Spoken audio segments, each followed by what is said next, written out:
Akech, amosi ahinya kageno ni ngima. An benda ngima maber. Something very special has happened. We have a visitor from America. After 27 years, he is suddenly here. My brother.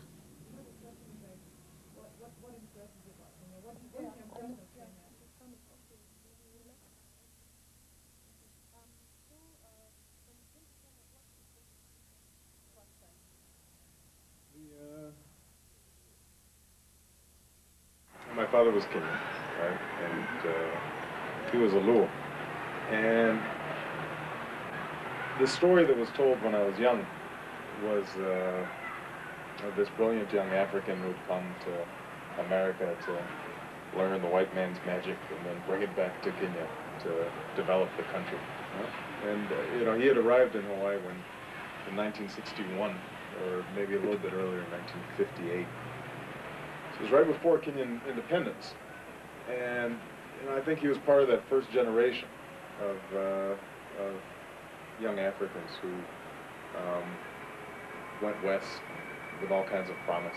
And that's where he met my mother, and they got married. And then he left for when I was about 2. And you know, over the years, we'd write occasionally, and I finally got a chance to meet him when I was like 10. You know, he was a very impressive figure, a little frightening because he was, had this deep voice and this British accent, and was quite bossy and sure of himself and intimidating.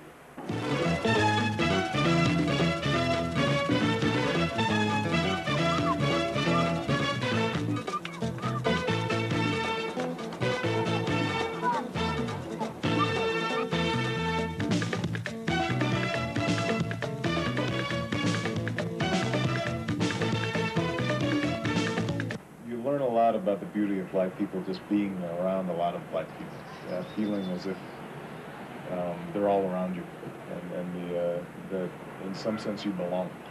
Even though, ironically, a lot of Africans will look at black Americans and say, they're Wazungus, or, you know, they're white people.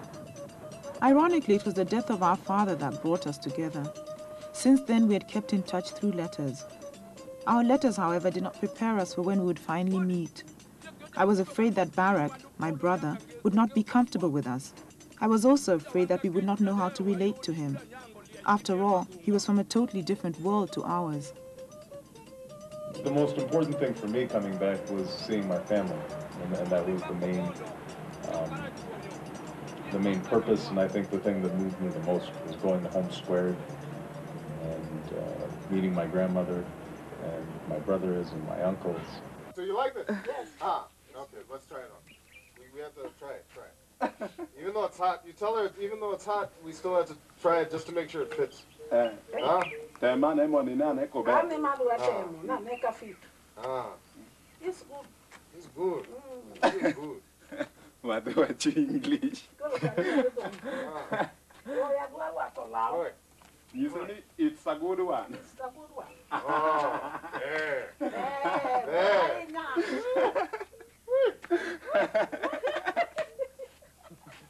It's good. It's good. Tell her it fits. What's happening? Are you okay? I'm doing fine. I'm going to get a smoke. My brother does not speak Luo, our mother tongue. We're forced to talk in English. A white among blacks, the family jokes. Through discussion, Barack is able to learn about the traditions of his forefathers. Unfortunately, a lot of the explanations for the ways of the Luo are not known anymore. The answers to his questions are often vague and unsatisfactory. Why is it that Obongo had to build a hut down in that direction, down there? Why did we have to move out of the house? What did this mean? What did it mean? Move out of this compound. Right. Yeah. Yeah. What did it mean? Traditionally, somebody like Obongo, he can't build in the grandfather's compound. He's not allowed. He's not allowed. So if he wants to build, he has to build outside the compound. I can't live and make my own home out or outside the compound before Ma does that one. Because we inherited it from our four-grandfathers, and it's traditionally or stereotype like that. We just can't do it because they say that if we just do it, If he comes back, he doesn't step into my compound.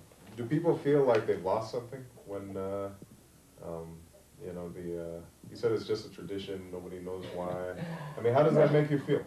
Or how does that make you feel, Yusuf, when you know, we still have these traditions, but they're thin now. We're not sure which ones are which, and nobody follows them anymore, and some people follow them and some people don't. And is that a good thing? Is that a bad thing?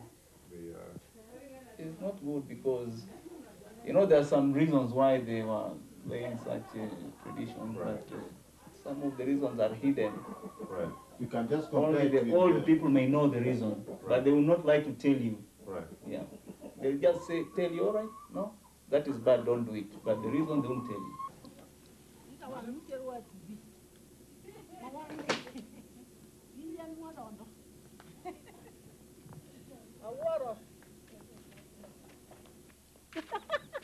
I watch the goings-on with mixed feelings. The new member of the family does not seem to have in any way disrupted the daily routine. It is as if his being there is to the family only proof of the fact that the son they lost and whose name Barak carries has returned to be among them. Two brothers. Do they understand each other? Is it possible for Barak, at this stage, to get to know and to understand the traditions and ways of his father's people? In order to answer his question, I myself have to ask. Kaka koro odwani. Nino kaka koro odwani. Koro bob abongo, in ibidi kelo jaodi mokendi. Tubiro ninde odwaka. To gichik luo okdwar kamano, tim kamano. Mane omiye shock, oyudo shock na ene tu. Oyudo buok. You know, I was too young to really organize a trip here myself. Didn't have the money and didn't have the time, and was probably, you know, somewhat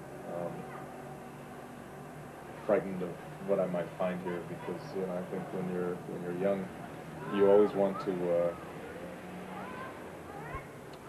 fit in, and the idea of Africa, although my image of Africa was always positive, mainly because of my father, I didn't really get I didn't internalize a lot of the negative images of Africa, because people always would say how smart he was and how distinguished he was. And everybody was always impressed with him and had all these stories about him. It was still very foreign. It was something I didn't know.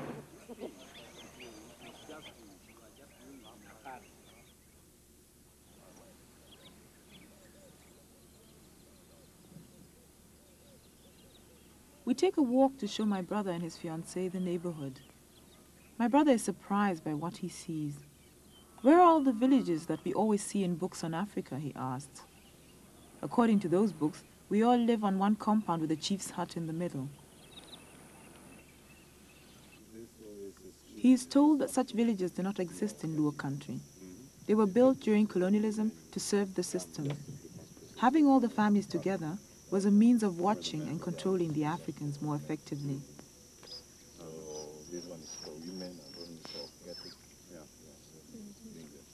Normally, only one family lives on a compound. Between the compounds, there are acres of farmland.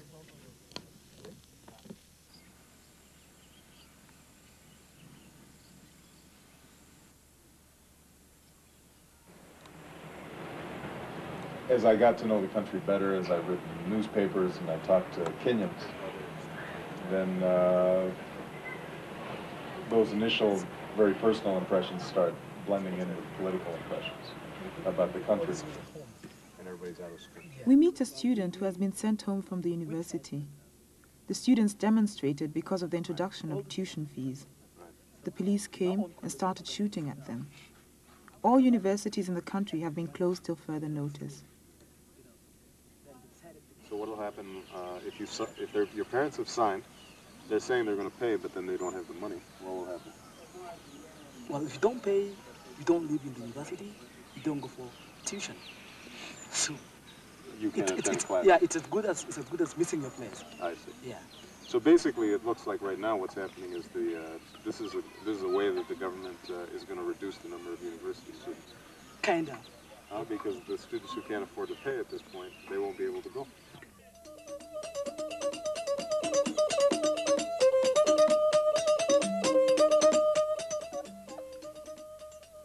Auma, how is this woman related to us? Ask Granny. She's saying, hello, how are you, my son? How do you say mother? Mama. Mama. You wouldn't have imagined, could you?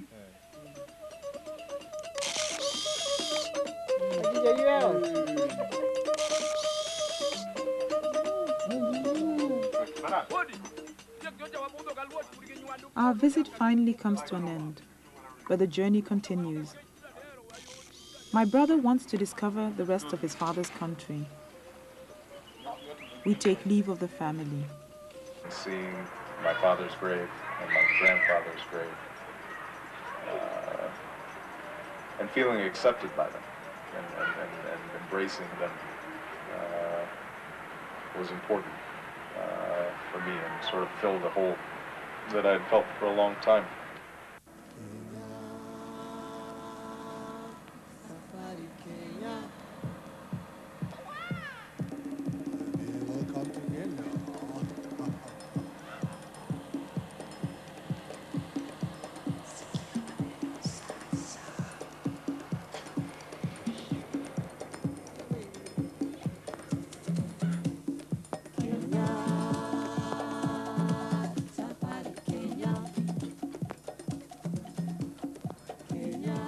It is understandably difficult for a visitor not to be impressed by the beauty of this country. My brother is no exception. Whereas I am skeptical, I see the country through the eyes of a Kenyan, my brother, an outsider, is able to enjoy its beauty. Proudly, he shows his fiancée his second home. In my eyes, the beauty that they see and are so impressed by is marred by my knowledge of how excluded almost all Kenyans are from this experience. These strangers move about our country as a matter of course and with disturbing confidence. It seems to me that as far as the tourists are concerned, there are no limitations.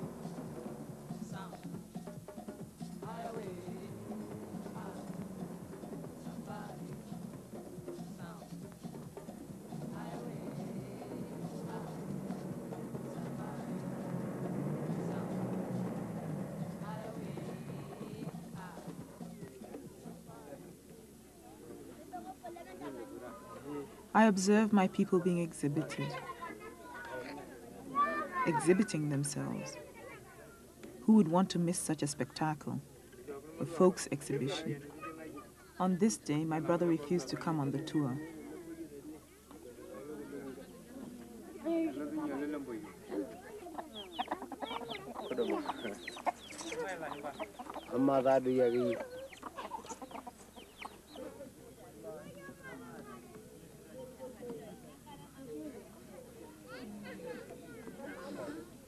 Yes, that's also.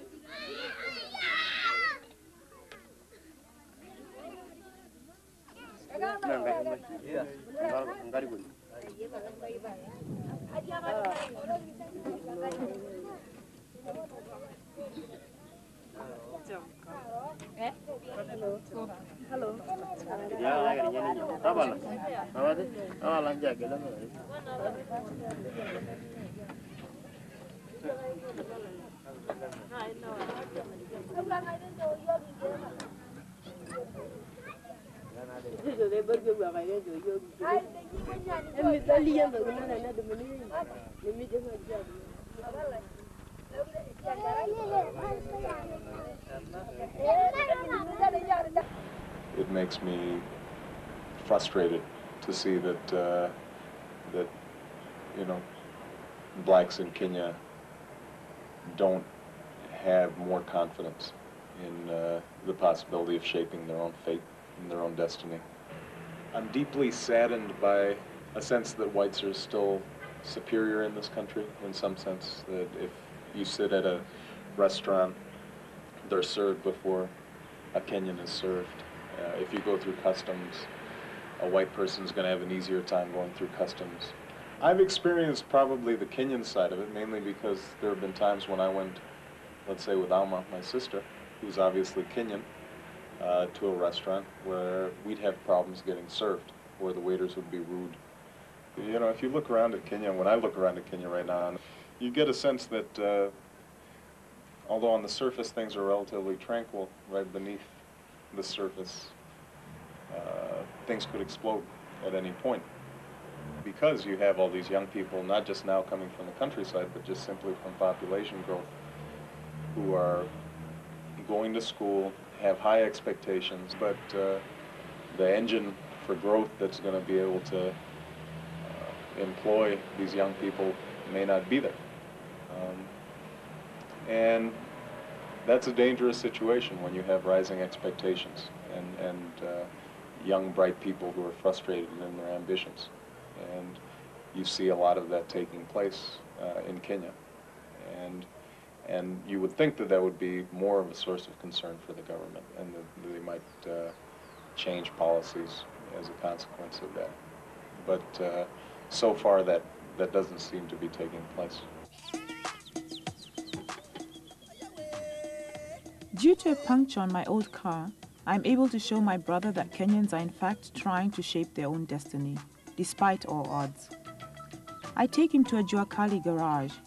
Jua kali means hot sun in Kiswahili. The garage is so named because the mechanics work outside in the hot sun. They do not have enough money to hire premises and have no support from the government or any foreign organization. They invent simple and inexpensive techniques of doing otherwise complicated jobs that would normally require expensive equipment. Normally, such garages are situated in the poorest areas of town, areas that are neglected by the state. Only the smartest can survive. There is the constant threat of being evacuated by the police. Simon, the jua kali of this garage, for that is what the mechanics are called, works many hours. His garage is specialized in VWs, and you see them parked as on a conveyor belt, one after the other on the street. The mechanics work on several cars at the same time. Simon's 4 sons also work in the garage. There is more than enough to do.